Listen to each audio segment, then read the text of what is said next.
Hi friends, ജൂലൈയിലെ പരീക്ഷാ കലണ്ടറിൽ PSC പ്രഖ്യാപിച്ചിരിക്കുന്ന പ്രധാനപ്പെട്ട ഒരു ടെക്നിക്കൽ മെക്കാനിക്കൽ എഞ്ചിനീയറിംഗ് ഉദ്യോഗാർത്ഥികളെ സംബന്ധിച്ചുള്ള പ്രധാനപ്പെട്ട ഒരു ടെക്നിക്കൽ പരീക്ഷയാണ് ലെക്ചറർ ഇൻ മെക്കാനിക്കൽ എഞ്ചിനീയറിംഗ് 65/2021 നമ്മൾ അപ്ലൈ ചെയ്ത പരീക്ഷയാണിത്. നമുക്കറിയാം, സംസ്ഥാനത്തെ പോളിടെക്നിക്കുകളിൽ മെക്കാനിക്കൽ എഞ്ചിനീയർ ആവുക, മെക്കാനിക്കൽ എഞ്ചിനീയറിംഗ് അധ്യാപകരാകാനുള്ള ചാൻസ് ആണ് ഈ പരീക്ഷ വിജയിക്കുന്നതിലൂടെ നിങ്ങൾക്ക് ലഭിക്കുന്നത്. ജൂലൈ 25-നാണ് ഈ പരീക്ഷ പ്രഖ്യാപിച്ചിരിക്കുന്നത്. ഇപ്പോൾ ആ പരീക്ഷയ്ക്കായിട്ട് കൺഫർമേഷൻ കൊടുക്കാനുള്ള സമയമാണ്. ഇതിനെ അപേക്ഷിച്ചിട്ട് ആരെങ്കിലും കൺഫർമേഷൻ കൊടുക്കാതിരിക്കുന്നുണ്ടെങ്കിൽ ഉടനെ തന്നെ പോയിട്ട് PSCയുടെ നിങ്ങളുടെ പ്രൊഫൈലിൽ ചെന്നിട്ട് കൺഫർമേഷൻ കൊടുക്കുക. വളരെ ഇമ്പോർട്ടൻ്റ് ആയിട്ടുള്ള ഒരു പരീക്ഷയാണ്. നല്ലൊരു ചാൻസാണ്, അധ്യാപകരാകാനുള്ള നല്ലൊരു ചാൻസാണ്. സർക്കാർ മേഖലയിൽ അധ്യാപകരാവുക, നല്ലൊരു ശമ്പളത്തിൽ അധ്യാപകരാകാനുള്ള ചാൻസാണ് നമുക്ക് ഈ പരീക്ഷ വഴി കിട്ടുന്നത്. ഇതിന്റെ സിലബസ് അനാലിസിസ്, വളരെ വിശദമായ സിലബസ് PSC പ്രസിദ്ധീകരിച്ചിട്ടുണ്ട്. ആ ഒരു സിലബസ് അനാലിസിസ് ആണ് നമ്മൾ ഈ വീഡിയോയിലൂടെ ഉദ്ദേശിക്കുന്നത്. അതോടൊപ്പം തന്നെ ആദ്യമേ തന്നെ പറഞ്ഞുകൊള്ളട്ടെ, iPlus ഈ പരീക്ഷയ്ക്കായിട്ട് ലെക്ചറർ ഇൻ മെക്കാനിക്കൽ എഞ്ചിനീയറിംഗിനായിട്ട് ഇൻറ്റൻസീവ് ആയിട്ടുള്ള കോച്ചിങ് പ്രൊവൈഡ് ചെയ്യുന്നുണ്ട്. വളരെ അഫോർഡബിൾ ആയിട്ടുള്ള ഒരു ഫീൽ നിങ്ങൾക്ക് iPlusന്റെ കോഴ്സിൽ എൻറോൾ ചെയ്യാനായിട്ട് സാധിക്കും. പ്രീവിയസ് ഇയർ ക്വസ്റ്റ്യൻസും അതുകൂടാതെ അസസ്മെന്റ് ടെസ്റ്റുകളും ഡൗട്ട് ക്ലിയറൻസും ഒക്കെ അടങ്ങുന്ന ഒരു കംപ്ലീറ്റ് പാക്കേജ് തന്നെയാണ് നമ്മുടെ കോഴ്സ്. ഈ വീഡിയോടൊപ്പമുള്ള ഡിസ്ക്രിപ്ഷനിലുള്ള ലിങ്കിൽ ക്ലിക്ക് ചെയ്താൽ നിങ്ങൾക്ക് കോഴ്സ് കാണാൻ സാധിക്കും. എന്തെങ്കിലും ഡൗട്ട്സ് ഉണ്ടെങ്കിൽ നിങ്ങൾക്ക് ആ നമ്പറിൽ വിളിക്കുകയും ചെയ്യാം. അപ്പോൾ നമ്മുടെ back to the topic, syllabus നോക്കുകയാണെങ്കിൽ 2 പാർട്ടായിട്ടാണ് സിലബസ് കൊടുത്തിരിക്കുന്നത്. ഒരു ജനറൽ ടോപ്പിക്, ജനറൽ പാർട്ടും ഉണ്ട്, കൂടാതെ സബ്ജക്റ്റിന്റെ കോർ ഏരിയാസും ഉണ്ട്. അപ്പോൾ ജനറൽ ടോപ്പിക്കിന് 30 മാർക്കാണ് കൊടുത്തിരിക്കുന്നത്. അപ്പം ജനറൽ ടോപ്പിക്കിൽ ഏതൊക്കെയാണ്? ടെക്നിക്കൽ മാത്തമാറ്റിക്സ്, ഇതിന്റെ വിശദമായ സിലബസ് നമുക്ക് കാണാം. അതിനു മുന്നേ ജനറൽ ആയിട്ടുള്ള ഒരു ഐഡിയ പറയുകയാണ്. ടെക്നിക്കൽ മാത്തമാറ്റിക്സിന്റെ ബേസിക് ആയിട്ടുള്ള കാര്യങ്ങളാണ്. അതിന് 10 മാർക്ക് കൊടുത്തിട്ടുണ്ട്. ബേസിക് സിവിലിൽ നിന്ന് 5 മാർക്കുണ്ട്. ബേസിക് മെക്കാനിക്കലിന്റെ പരീക്ഷയാണെങ്കിൽ ബേസിക് മെക്കാനിക്കൽ എന്ന് പറഞ്ഞൊരു ടോപ്പിക്ക് സെപ്പറേറ്റ് ആയിട്ട് തന്നെ കൊടുത്തിട്ടുണ്ട്. അതിന് 5 മാർക്കുണ്ട്. കൂടാതെ ബേസിക് ഇലക്ട്രിക്കലിന് 5, ബേസിക് ഇലക്ട്രോണിക്സിന് 5. ഇങ്ങനെ ആകെ നോക്കിയാൽ 20, 25, 30 മാർക്കാണ് ജനറൽ പേപ്പറിന് കൊടുത്തിരിക്കുന്നത്. അതിനുശേഷം നമ്മുടെ കോർ ഏരിയ, മെക്കാനിക്കലിന്റെ പ്രധാനപ്പെട്ട എല്ലാ സബ്ജക്റ്റുകളും കോർ ഏരിയയിൽ നമുക്ക് പഠിക്കേണ്ടിയിരിക്കുന്നു. രണ്ടാമത്തെ മൊഡ്യൂളായിട്ട് industrial management and industrial engineering, വളരെ വിശാലമായ ഒരു സിലബസ് ആണ് ഇട്ടിരിക്കുന്നത്. 14 മാർക്ക് അതിനുണ്ട്. Metallurgy and machine tools, manufacturing process ഉൾപ്പെടെയുള്ള കാര്യങ്ങൾ അതിലുണ്ട്. 14 മാർക്ക് അതിനുണ്ട്. ഹൈഡ്രോളിക് മെഷീൻസും ഫ്ലൂയിഡ് മെക്കാനിക്സും കൂടെ ചേർത്തിട്ട് 14 മാർക്ക് നമുക്ക് കിട്ടും. അപ്ലൈഡ് മെക്കാനിക്സ്, SM-ഉം ഡിസൈൻ ഓഫ് മെഷീൻ എലമെന്റ്സും മെഷീൻ ഡ്രോയിങ്ങും എല്ലാം കൂടെ ചേർത്തിട്ട് നമുക്കൊരു 14 മാർക്കുണ്ട്. തെർമൽ എഞ്ചിനീയറിംഗ്, തെർമോഡൈനാമിക്സ് ഉൾപ്പെടെയുള്ള മറ്റ് ഹീറ്റ് ട്രാൻസ്ഫറും റെഫ്രിജറേഷനും ഒക്കെ ഉൾപ്പെടെയുള്ള കാര്യങ്ങൾക്കായിട്ട് 14 മാർക്ക്. അപ്പോൾ ഇതാണ് ഒരു സിലബസിന്റെ ഒരു ജനറൽ ഐഡിയ നോക്കിയാൽ. അപ്പോൾ നമുക്കറിയാം, മെക്കാനിക്കൽ എഞ്ചിനീയറിംഗുമായി ബന്ധപ്പെട്ട് ഓൾമോസ്റ്റ് എല്ലാ കാര്യങ്ങളും നമ്മൾ ഈ ഒരു പരീക്ഷയ്ക്കായിട്ട് പഠിക്കേണ്ടിയിരിക്കുന്നത്. ഒരു BTech നിലവാരമുള്ള പരീക്ഷയാണ്. ആ സ്റ്റാൻഡേർഡിലായിരിക്കും ചോദ്യങ്ങൾ വരിക എന്നുള്ളത് നിങ്ങൾ മനസ്സിലാക്കുക. സോ ആ രീതിക്ക് തന്നെ നമ്മൾ പ്രിപ്പയർ ചെയ്യണം. നമ്മുടെ പ്രിപ്പറേഷനും അതനുസരിച്ചിട്ടുള്ളതായിരിക്കണം. മാത്തമാറ്റിക്സിന്റെ സിലബസ് നോക്കിയാൽ ഈ പറഞ്ഞ പോലെ അങ്ങനെ ഡീപ്പായിട്ടുള്ള കാര്യങ്ങളൊന്നുമില്ല. +2 ലെവലിൽ നമ്മൾ പഠിച്ച കാര്യങ്ങളൊക്കെ തന്നെയാണ് ആക്ച്വലി ഇവിടെ കൊടുത്തിരിക്കുന്നത്. Matrix, determinants, binomial series, trigonometric functions, coordinate geometry തുടങ്ങിയ കാര്യങ്ങളൊക്കെ, ഇന്റഗ്രേഷനും ഈ കാര്യങ്ങളൊക്കെ +2 ലെവലിലാണ് നമ്മൾ ശരിക്കും കൊടുത്തിട്ടുള്ളത്. അങ്ങനെ വലിയ ബുദ്ധിമുട്ടുള്ള ഒരു മാത്തമാറ്റിക്സ് അല്ല ഈ സിലബസിൽ വന്നിട്ടുള്ളത്.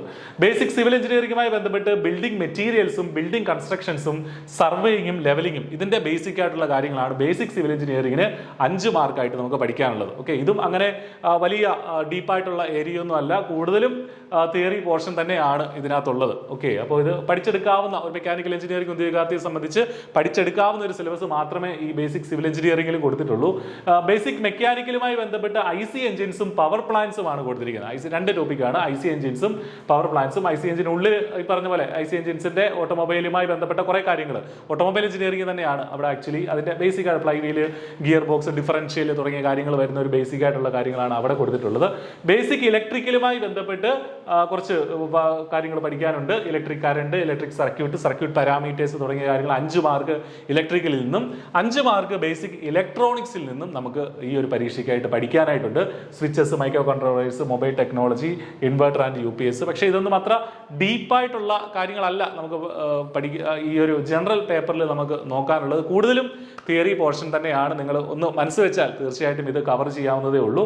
നമ്മുടെ കോർ സബ്ജക്റ്റിലേക്ക് വരികയാണെങ്കിൽ ആദ്യത്തെ module industrial management and industrial engineering. നമുക്കറിയാം, ഇൻഡസ്ട്രിയൽ മാനേജ്മെന്റ്, നമ്മുടെ ബാക്കിയുള്ള project management technique, PERT, CPM തുടങ്ങിയ ജനറലി നമ്മൾ പഠിക്കുന്ന കാര്യങ്ങൾ. ഇൻഡസ്ട്രിയൽ എഞ്ചിനീയറിംഗും വളരെ വാസ്റ്റ് ആയിട്ട് പ്രൊഡക്ഷൻ പ്ലാനിംഗ് ആൻഡ് കൺട്രോൾ, BTechനൊക്കെ നമ്മൾ പഠിക്കുന്ന അതേ സിലബസ് തന്നെയാണ് കൊടുത്തിട്ടുള്ളത്. സോ അതാണ് 14 മാർക്കിന് ഇൻഡസ്ട്രിയൽ എഞ്ചിനീയറിംഗ് അവിടെ കൊടുത്തിട്ടുണ്ട്, industrial management and industrial engineering.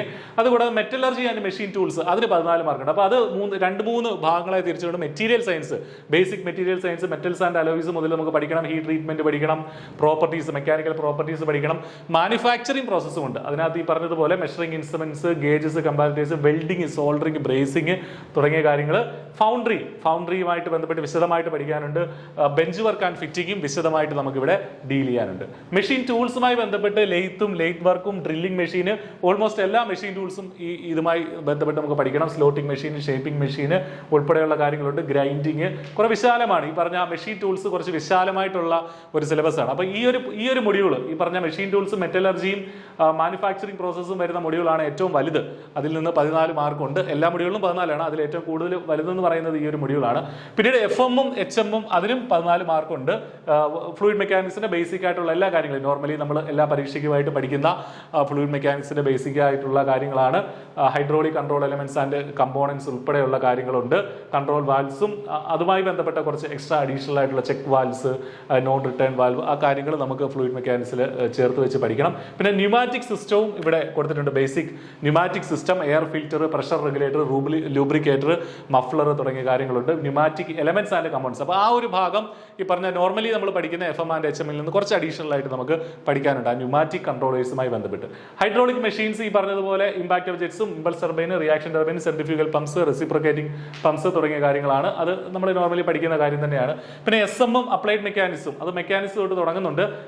Stress and strain തൊട്ടുണ്ട്. പിന്നീട് സ്ട്രെങ്ത് ഓഫ് മെറ്റീരിയൽസ്, നോർമലി നമ്മൾ പഠിക്കുന്ന riveted joints, type of riveted joints, welded joints, thin cylinder, thick cylinder തുടങ്ങിയ കാര്യങ്ങളുണ്ട്. So machine drawing and design of machine എലമെന്റ്സും അതും ഈ ഒരു SM-ഉമായി ചേർത്താണ് സിലബസിൽ കൊടുത്തിട്ടുള്ളത്. Screw thread, welded joints and piping layout, limits, fix, tolerance, general design consideration, bolt, nuts, key, shaft, bearing, governor, normally design of machine elements നമ്മൾ കാണുന്ന എല്ലാ സബ്ജക്റ്റുകളും ഇവിടെ കൊടുത്തിട്ടുണ്ട്. തെർമൽ എഞ്ചിനീയറിംഗുമായി ബന്ധപ്പെട്ട് അതിന് 14 മാർക്കുണ്ട്. എയർ സ്റ്റാൻഡേർഡ് സൈക്കിൾ തൊട്ട് തുടങ്ങുന്നു. Fuels and combustion, testing of IC engines, heat transfer, heat exchangers, air compressor, different system of IC engines, RAC refrigeration ഉണ്ട്, ആൻഡ് വേപ്പർ കംപ്രഷൻ സിസ്റ്റം ഉണ്ട്, സൈക്രോമെട്രി, എയർ കണ്ടീഷനിങ് ഒക്കെ പഠിക്കാനുണ്ട്. Basic ആയിട്ടുള്ള thermodynamics ഇതിൽ ഈ പറഞ്ഞ എയർ സ്റ്റാൻഡേർഡ് എഫിഷ്യൻസിയുടെ ഭാഗത്തുണ്ട്. അല്ലാതെ തെർമോഡൈനാമിക്സിന്റെ ബേസിക് ആയിട്ടുള്ള കാര്യങ്ങൾ ഇതിൽ നിന്ന് ഒഴിവാക്കിയിട്ടുണ്ട്. സോ നമ്മൾ നോക്കിക്കഴിഞ്ഞാൽ മെക്കാനിക്കൽ എഞ്ചിനീയറിംഗുമായി ബന്ധപ്പെട്ട് നമ്മൾ ബിടെക്കിന് പഠിക്കുന്ന ഓൾമോസ്റ്റ് എല്ലാ കാര്യങ്ങളും ഈ ഒരു സിലബസിനായി പഠിക്കാനായിട്ടുണ്ട്. സോ പക്ഷേ ഇനി നമ്മുടെ മുന്നിൽ സമയമുണ്ട്. ജൂലൈ 25-ലാണ് പരീക്ഷ നടക്കുന്നത്. 3 മാസത്തിലേറെ ഉണ്ട്. നിങ്ങൾക്ക് നന്നായിട്ട് തയ്യാറെടുത്ത് കഴിഞ്ഞാൽ തീർച്ചയായിട്ടും നിങ്ങൾക്ക് നല്ലൊരു റാങ്കിലേക്ക് എത്താനായിട്ട് സാധിക്കും. iPlus നിങ്ങളോടൊപ്പം ഉള്ളത് അതുകൊണ്ടാണ്. വളരെ സിസ്റ്റമാറ്റിക് ആയിട്ട് നിങ്ങൾക്ക് പഠിക്കാനും പരീക്ഷയുടെ അന്ന് വരെ മോട്ടിവേഷനും ഗൈഡൻസുമായിട്ടൊക്കെ നിങ്ങളോടൊപ്പം ഉണ്ടാകാനും iPlus ഉണ്ട്. നിങ്ങൾക്ക് iPlusനൊപ്പം ജോയിൻ ചെയ്യാൻ വളരെ അഫോർഡബിൾ ആയിട്ടുള്ളൊരു നിരക്കിൽ. സോ എല്ലാവർക്കും നന്നായി പഠിച്ച് നല്ലൊരു സർക്കാർ ജോലി കരസ്ഥമാക്കാൻ സാധിക്കട്ടെ എന്ന് ആശംസിക്കുകയാണ്. Thank you.